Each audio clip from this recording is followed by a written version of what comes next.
Samia Shahid lahir pada tanggal 15 November 1987 di Bradford, Inggris.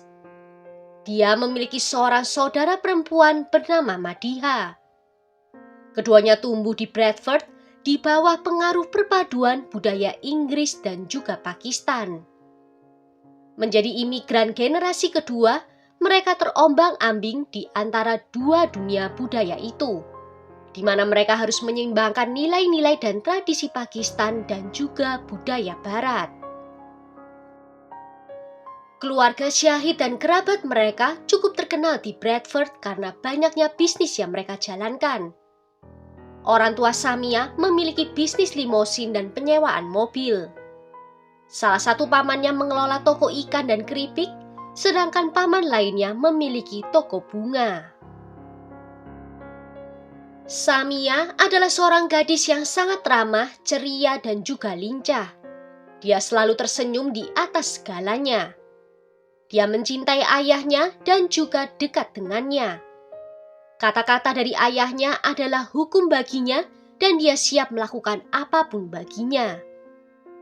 Meskipun Samia dan Madiha diberikan kesempatan untuk mengenyam pendidikan di Barat, keluarga Shahid sangat menghargai budaya Pakistan dan tetap setia pada ajaran agama Islam. Pada tahun 2012, ketika Samia berusia 25 tahun, orang tuanya memutuskan kalau itu sudah waktunya untuk dia kembali ke Pakistan untuk menikah sesuai dengan tradisi. Orang tua Samia memintanya untuk menikah dengan pria yang sudah dipilihkan. Samia setuju bukan karena dia ingin, tetapi karena dia merasa itu penting bagi keluarganya. Dan dia tidak ingin mengecewakan orang tuanya. Pada bulan Februari 2012, Samia akan menikah dengan seorang pria bernama Chaudhry Muhammad Shakil, yang berasal dari desa Pandari dan masih merupakan sepupu dari Samia. Samia telah mengenalnya sejak kecil dan selalu menganggapnya sebagai saudara laki-laki, bukanlah sebagai calon suami.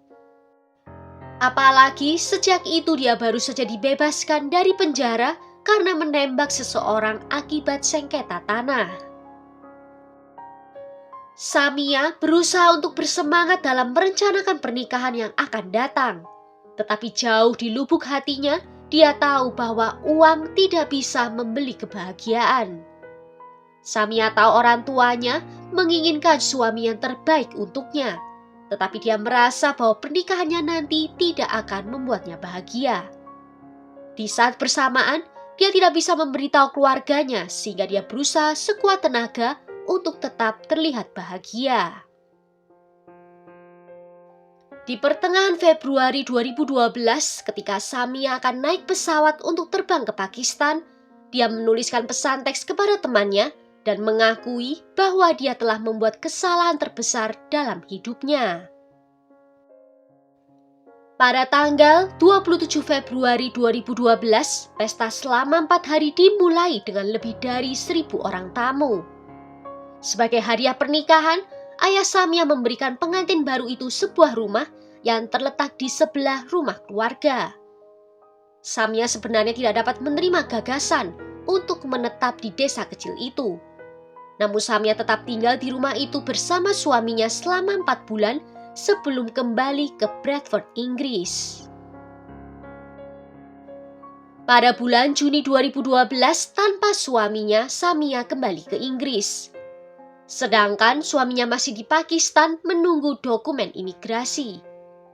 Samia seharusnya mengurus visa untuk suaminya agar dia bisa menjadi warga negara Inggris. Tetapi dia tidak terburu-buru. Pernikahan Samia dan Shakil di Pakistan adalah pernikahan kontrak menurut adat istiadat Muslim. Sehingga menurut hukum Inggris memerlukan langkah-langkah hukum khusus untuk bisa mengakui pernikahan tersebut. Salah satunya dengan mengadakan upacara sipil di Inggris dan memperoleh surat nikah yang sah secara hukum. Saat itu, teman-teman Samia memperhatikan bahwa dia telah berubah. Samia menjadi gugup dan gelisah ketika dia membahas suaminya. Samia merasa suaminya terus-menerus mengawasinya, bahkan meskipun dia berada di negara lain. Suaminya bersikeras agar Samia menelponnya setiap hari melalui obrolan video Skype.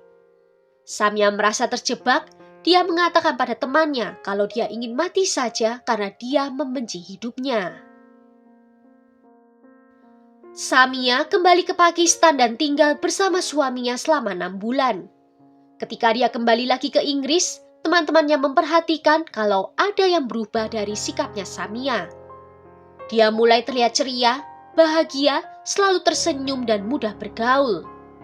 Samia lalu menceritakan kepada teman-temannya bahwa dia telah bertemu dengan seorang pria bernama Syed Mukhtar Qassam atau biasa dipanggil Ali. Ali juga berasal dari Pakistan, tetapi dia memiliki kewarganegaraan Inggris dan bekerja di Dubai. Mereka awalnya bertemu secara online dan kemudian menjadi teman. Mereka lalu bertemu secara langsung di London pada bulan Oktober 2013 dan langsung merasa tertarik satu sama lain. Ali mewujudkan semua yang Samia inginkan dalam diri seorang pria. Dia perhatian dan juga baik hati. Mereka tahu mereka mempertaruhkan nyawa satu sama lain dengan menjalin hubungan. Tetapi mereka merasa cinta mereka lebih kuat dari kebencian dan ancaman yang mereka akan hadapi. Samia menceritakan pada Ali tentang situasinya saat itu. Bagaimana dia menikahi seseorang yang dianggap kakaknya sendiri dan orang itu mengendalikannya. Samia tahu dia ingin bersama Ali, menghabiskan hidup bersamanya, memiliki anak dan menjadi tua bersama. Untuk melakukan itu, dia perlu menceraikan suaminya. Dan di bulan Mei 2014, Samia meminta untuk bercerai dari suaminya, namun permintaan itu ditolaknya. Berdasarkan prinsip syariah, agar pernikahan itu bisa dianggap sah, kedua mempelai harus memberikan persetujuan bersama. Jika ditemukan bahwa salah satu dari mereka menyetujui pernikahan karena di bawah tekanan, pernikahan itu dapat dibatalkan. Samia lalu mendatangi Dewan Syariah Islam di Inggris, di mana dia mengunjungi masjid untuk berbicara dengan seorang ulama di sana. Di bawah sumpah, Samia mengatakan kepadanya bahwa pernikahannya itu dilakukan di bawah paksaan keluarga. Setelah menerima informasi itu, ulama tersebut menghubungi suami Samia untuk meminta versi ceritanya. Tetapi suaminya itu menolak untuk membahas pernikahannya. Pada akhirnya, pernikahan Samia dan Syakil dinyatakan tidak sah oleh ulama itu. Beberapa teman hadir ketika Samia menandatangani surat cerai. Saat itu keluarganya bahkan tidak tahu hal itu terjadi. Setelahnya, dengan cepat Samia dan Ali merencanakan dan mengatur hari pernikahan mereka. Mereka menikah secara diam-diam pada bulan September 2014 di kota Leeds dengan hanya beberapa temannya hadir untuk membantu pengantin wanita mempersiapkan upacara. Upacara pernikahan dilakukan oleh ulama yang sama yang telah mengabulkan perceraian Samia. Di hari pernikahannya dengan Ali, Samia terlihat bersinar dengan kebahagiaan. Mereka langsung mendaftarkan pernikahan mereka di kantor catatan sipil Inggris. Tetapi awal dari kehidupan pernikahan itu tidaklah berjalan damai. Di bulan Oktober 2014, ketika sedang berjalan di jalan bersama dengan sepupunya, Samia diserang di sebuah gang oleh beberapa orang pria. Anehnya, hanya Samia yang disakiti, di mana kakinya dipukuli dengan batang logam. Samia segera melaporkan penyerangan tersebut, di mana terlihat kaki Samia dipenuhi oleh memar. Serangan ini kemungkinan besar diorganisir oleh orang-orang yang mengenalnya, dan kemungkinan besar karena pernikahannya dengan Ali. Samia menceritakan insiden itu kepada keluarganya, namun bukannya mendapatkan dukungan, dia malah mendapat hinaan. Polisi mendengarkan semua percakapan itu, di mana Samia sengaja melakukannya untuk menunjukkan seperti apa keluarganya. Orang tuanya baru mengetahui perceraian Samia dari Syakil pada bulan Mei 2015, dan sangat tidak menyetujui tindakannya itu. Mengklaim bahwa perceraiannya itu tidak sah karena Dewan Syariah Islam tidak memiliki otoritas hukum baik di Inggris maupun Pakistan. Oleh karena itu menurut mereka, Samia masih menikah secara sah dengan Syakil. Ibunya menyuarakan ketidakpuasan dan berulang kali menghina putrinya dan memintanya untuk tidak mempermalukan keluarga. Ali dan Samia tahu mereka tidak akan pernah bisa merasa aman jika mereka tetap tinggal di Bradford. Beberapa teman membantu secara diam-diam membelikan tiket dan mempersiapkan keberangkatan mereka ke Dubai. Ini adalah keputusan yang sulit mengingat betapa Samia mencintai keluarganya, tetapi untuk pertama kalinya dia harus melawan orang yang dicintainya demi kebahagiaannya sendiri. Segera setelah Samia berangkat ke Dubai, orang tuanya melaporkan hilangnya dia ke polisi. Ketika mereka mengetahui pernikahan rahasia putri mereka menganggap kalau pernikahan itu palsu. Mereka menuju ke masjid menuntut penjelasan dari ulama yang menikahkan putri mereka. Dan mereka menolak mendengarkan argumen dan menyatakan kalau pernikahan putri mereka dengan Ali itu adalah persinahan. Keluarga Syahid bahkan mengancam ulama tersebut karena membantu Samia melakukan dosa. Di saat yang bersamaan, Samia menikmati hidupnya di Dubai bersama dengan Ali. Dia membagikan kebahagiaannya itu secara terbuka di media sosial. Dan mereka tidak sabar untuk bisa menjadi orang tua, di mana Samia mendambakan seorang anak dan ingin segera menjadi seorang ibu. Samia berbicara dengan orang tuanya hampir setiap hari, mencoba meyakinkan mereka bahwa dia tidak bersalah. Dia hanya ingin menjalani hidup yang bahagia. Dan dia juga ingin agar orang tuanya untuk bisa menerima suaminya. Namun ayahnya malah menelpon menantu barunya itu dan memintanya untuk meninggalkan putrinya.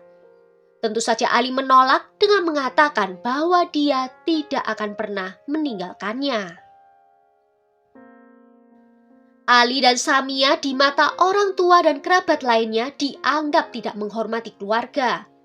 Dan semua orang mulai menuding mereka. Di bulan Juni 2016, Samia mengetahui bahwa ibu Syakil yang adalah bibinya telah meninggal dunia. Samia sangat mencintai bibinya dan dia ingin pergi ke Pakistan untuk bisa menghadiri pemakaman. Tetapi dia tahu perjalanan itu akan beresiko dan juga berbahaya. Terutama karena banyak orang termasuk kerabat Syakil merasa dia tidak menghormati mereka.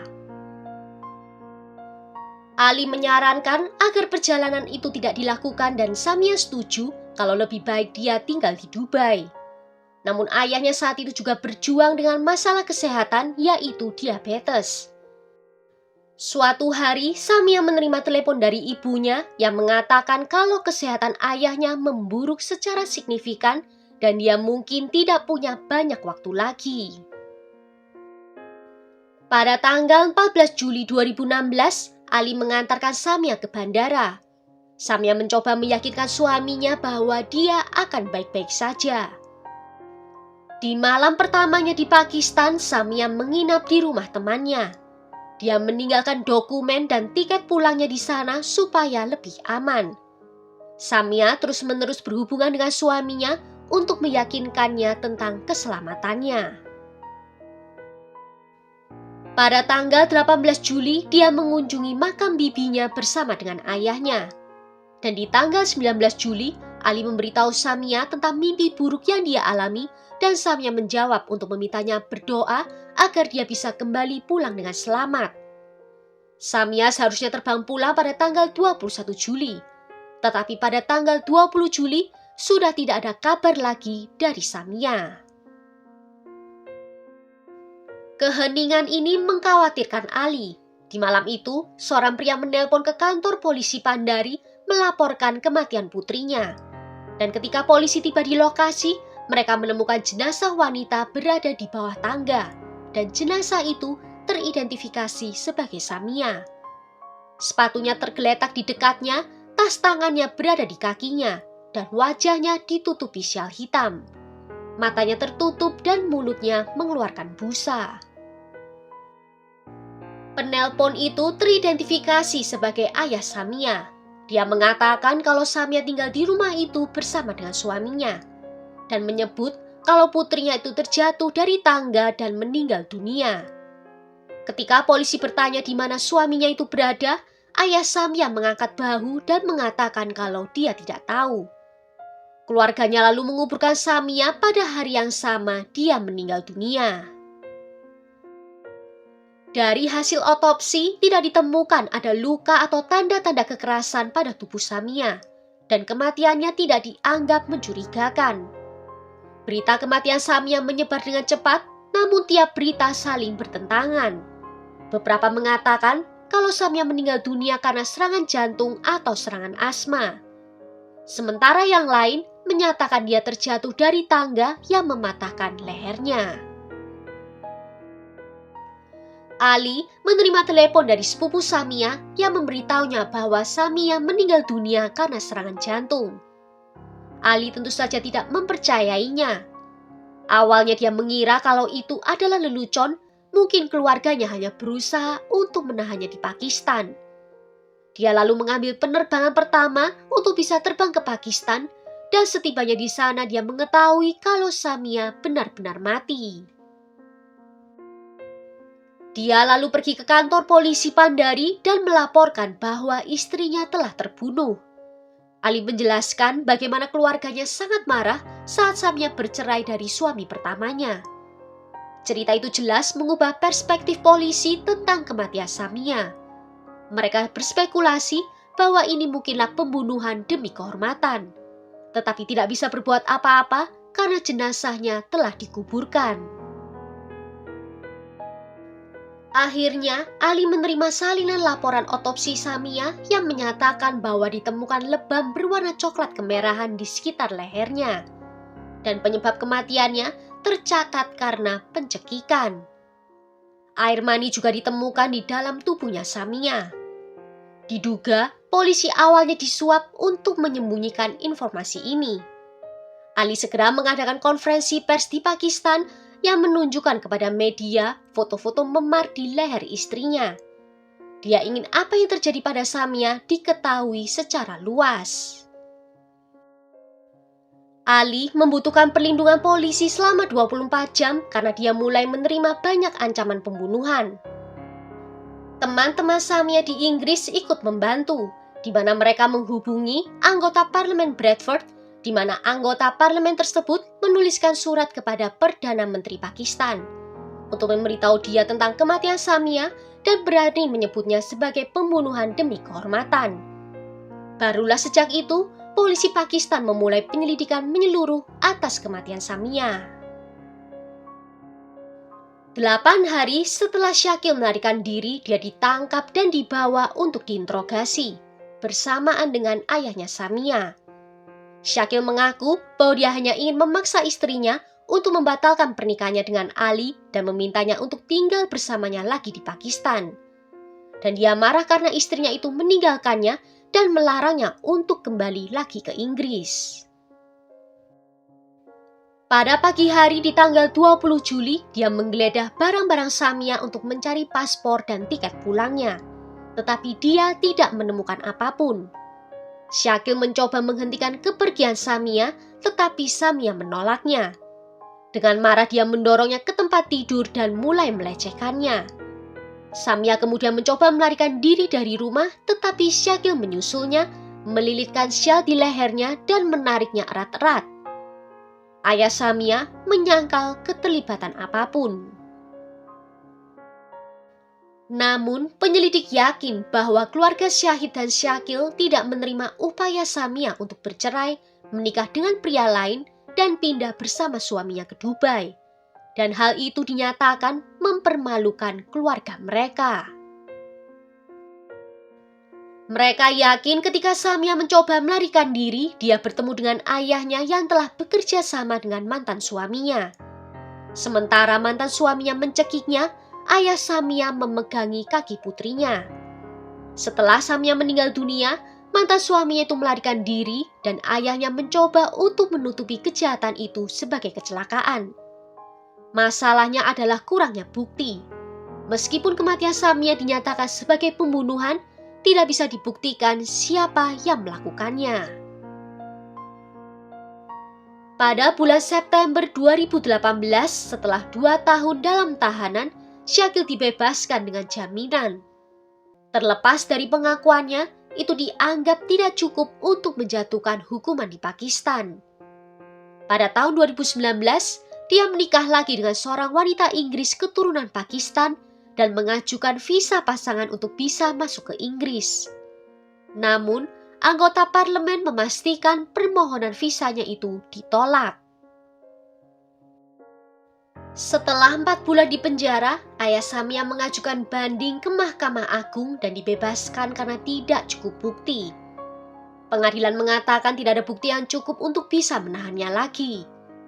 Namun pada bulan Januari 2018, dia dirawat di rumah sakit karena penyakit gagal ginjal dan meninggal di rumah sakit Lahore di usianya yang ke-52 tahun.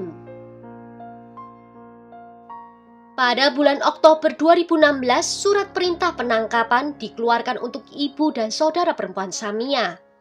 Tapi mereka berhasil melarikan diri dari Pakistan dan kembali ke Inggris. Namun, Madhya menceritakan versi kejadian yang benar-benar berbeda. Dia mengklaim kalau orang tua mereka tidak pernah memaksakan apapun kepada anak-anak. Dia mengatakan Samia memiliki beberapa lamaran pernikahan dan dia bisa memilih dan bahwa dia sendirilah yang memilih Shakil. Samia juga sering mengeluh kepadanya tentang kehidupannya dengan Ali, mengatakan Ali mengambil semua uangnya dan dia hidup dalam kesulitan di Dubai. Samia bahkan mengirimkan foto yang menunjukkan hidupnya jauh dari kesan mewah. Madhya yakin bahwa tuduhan ini menghancurkan keluarga mereka, mencoreng reputasi mereka, dan membuat mereka dalam kesusahan karena klaim palsu. Well, sampai di sini dulu cerita kali ini. Bagaimana menurut kalian tentang kasus ini? Apakah mantan suami dan ayah Samia benar-benar bersalah? Tulis ya pendapat kalian di kolom komentar. Akhir kata terima kasih karena sudah nonton video ini sampai akhir. Sampai jumpa di video berikutnya. Ciao!